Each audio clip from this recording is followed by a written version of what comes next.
ज्ञान यज्ञ की इस अनोखी कक्षा में आपका स्वागत है। मैं हूं आरती। चलिए शुरू करते हैं आज का अध्याय। टैली के इस अध्याय में हम सीखेंगे ट्रांजैक्शंस की एंट्री कैसे करें, यानी हाउ टू एंटर ट्रांजैक्शंस।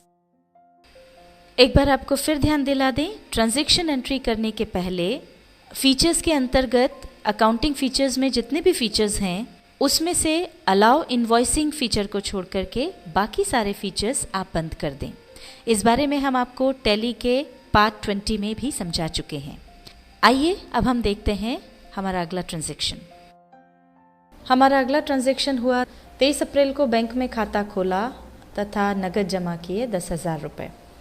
अब यहाँ पर एक तो बैंक में खाता खोला इसलिए बैंक का अकाउंट, और कैश जमा किए इसलिए कैश अकाउंट, ये दोनों यहाँ प्रभावित हो रहे हैं।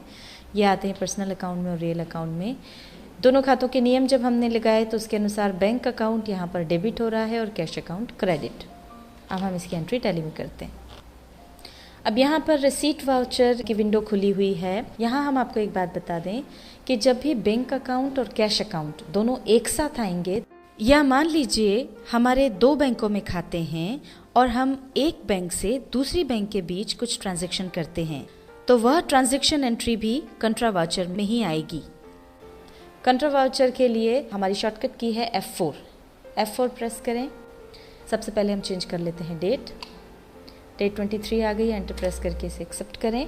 अब हम यहाँ पर पर्टिकुलर्स डालेंगे। क्रेडिट हो रहा है कैश अकाउंट, कैश अकाउंट हमने डाला, 10,000 रुपये अमाउंट डाल दिया। डेबिट हो रहा है बैंक अकाउंट, इसको हमने डेबिट कर दिया। आगे हम आएंगे नरेशन पे आने से पहले जैसे ही हम एंटर प्रेस करेंगे तो यहाँ पर ये bank allocations for bank account ये आ जाएगा एक बॉक्स। अब यहाँ पर आप देखिए सबसे पहले तो रिसीव्ड फ्रॉम, यानी बैंक को ये जो पैसा रिसीव हो रहा है वो कहाँ से हो रहा है? मोहन ट्रेडर्स, ये जो हमारी कंपनी है, जो कि हम खाता खोल रहे हैं, हम पैसे जमा कर रहे हैं, तो ये हमारी जो कंपनी है उसका नाम यहाँ पर आ जाएगा। अब एंटर प्रेस करेंगे आगे ट्रांजैक्शन टाइप के लिए। जैसे ही आप यहाँ पहुँचेंगे लिस्ट ऑफ ट्रांजैक्शन टाइप यहाँ पर आ जाएगी। अब ये देखिए इसमें जिस भी तरह का आपका ट्रांजैक्शन है वो आप यहाँ से चुन सकते हैं। हमारा चूँकि कैश है इसलिए हम कैश चुनेंगे, परंतु यदि ये ट्रांजैक्शन किसी और माध्यम से होता है तो उसकी डिटेल यहाँ पर भरी जाएगी। जैसे यदि यह चेक या डीडी से अगर ट्रांजैक्शन होता है तो यहाँ पर इंस्ट्रूमेंट नंबर में उस चेक या डीडी का नंबर, इंस्ट्रूमेंट डेट में वह डेट जिस तारीख को चेक या डीडी बना है उसकी डेट यहाँ पर आ जाएगी, और इसी तरह से यहाँ पर बैंक का नाम आ जाएगा और यहाँ पर अंत में उसकी ब्रांच आ जाएगी। ये सारी डिटेल्स भरना होगी। पर चूँकि हमारा जो ट्रांजैक्शन टाइप है वो कैश है इसलिए हम यहाँ चुनेंगे कैश। ये हमने कैश चुना और चूंकि वो कैश हुआ है इसलिए हमको ये डिटेल्स भरने की ज़रूरत नहीं है। एंटर प्रेस करते जाएंगे और ये देखिए हम वापस कंट्रा वाउचर पर आ गए। यहाँ पर हम नरेशन लिख देंगे, cash deposited in bank. Enter press करेंगे, इसको एक्सेप्ट कर लेंगे, ये एंट्री हो गई।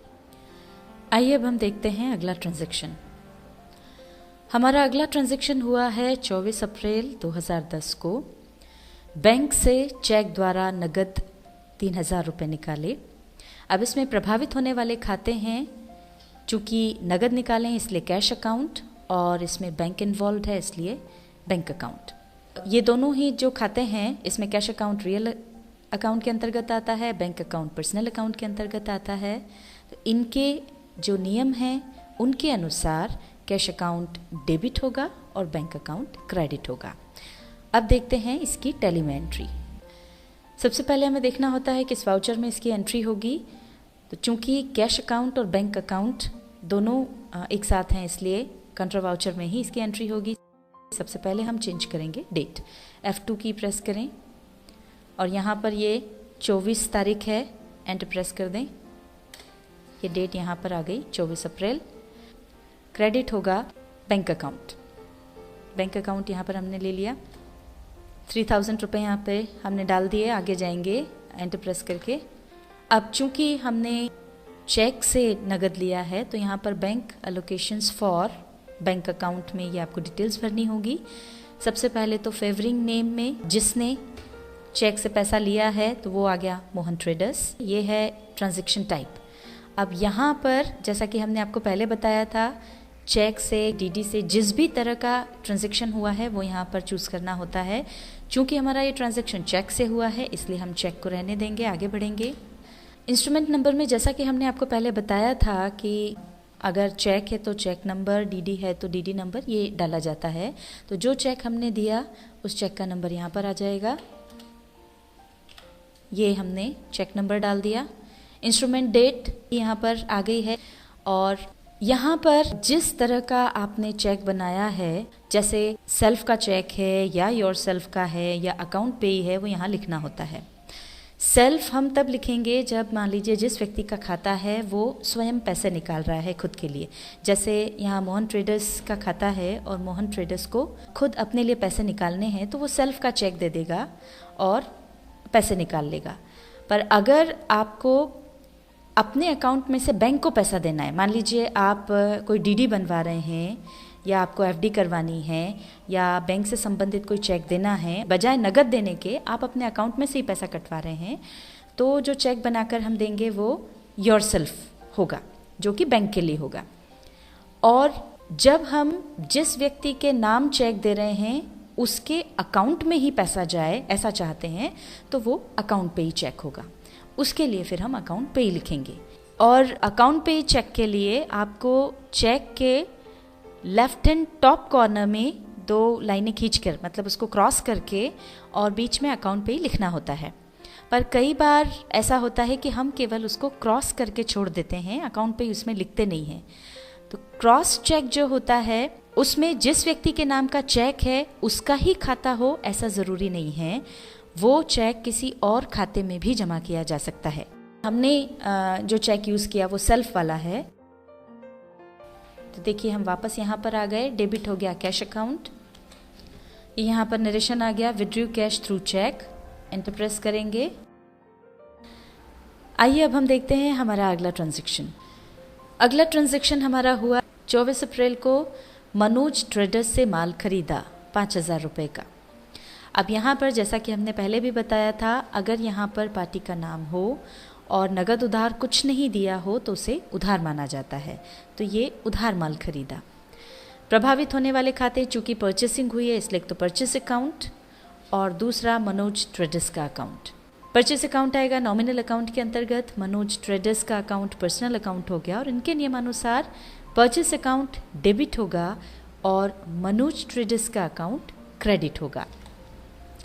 अब हम देखते हैं इसका इनवॉइस। ये देखिए, ये मनोज ट्रेडर्स का इनवॉइस है। अब चूंकि हमने माल उधार लिया है इसलिए ऊपर क्रेडिट मेमो लिखा है। इनवॉइस नंबर ये है 55 और जिस तारीख का है ये यहाँ लिखी हुई है। इसके जो डिटेल्स हैं, डिस्क्रिप्शन यहाँ पर दिया हुआ है। 100 kg सोयाबीन तेल खरीदा 50 रुपीज़ पर kg के हिसाब से। इस तरह से ये 5,000 रुपये अमाउंट आया। अब हम इसकी एंट्री के लिए चलते हैं टैली पर। अब यहाँ पर देखिए कॉन्ट्रा वाउचर की विंडो खुली हुई है क्योंकि हमारी पिछली एंट्री हमने इसी में की थी। पर यहाँ पर चूँकि परचेसिंग हो रही है इसलिए इसकी एंट्री होगी परचेस वाउचर में।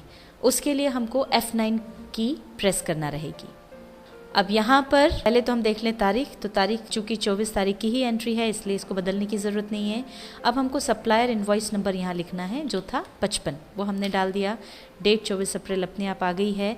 अब हम आते हैं एंटर प्रेस करके पर्टिकुलर्स पे।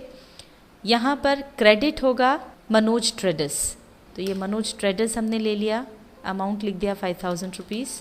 एंटर प्रेस करके हम आगे आ गए। डेबिट होगा परचेस अकाउंट, परचेस अकाउंट हमने ले लिया। अब यहाँ पर जब हम एंटर प्रेस करेंगे तो ये इन्वेंट्री एलोकेशंस फॉर परचेज आएगा जिसमें यहाँ पर आइटम वगैरह की एंट्री हमको करना है। नेम ऑफ आइटम था सोयाबीन ऑयल, सोयाबीन ऑयल हमने लिया।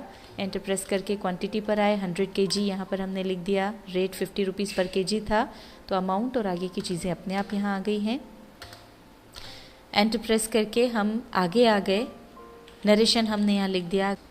एंटर प्रेस करेंगे, ये डायलॉग बॉक्स आया एक्सेप्ट का, इसको एक्सेप्ट कर लेंगे और ये एंट्री हो गई।